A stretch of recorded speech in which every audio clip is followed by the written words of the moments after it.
अस्सलामुअलैकुम दोस्तों, आज के टेलीनॉर के आंसर आज देते हैं।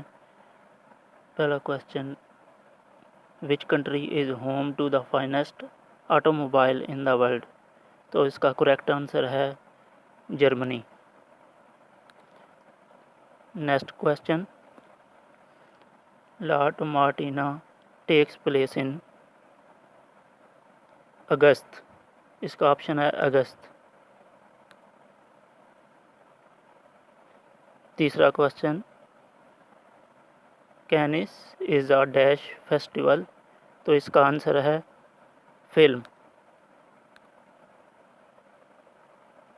Question number 4, Salone di Mobile is a festival of dash design. तो इसका आंसर है फर्नीचर।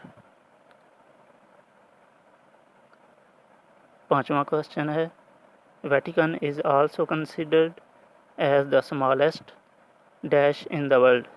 तो इसका आंसर है कंट्री। Thank you. मिल गए हैं 4 ऑप्शन।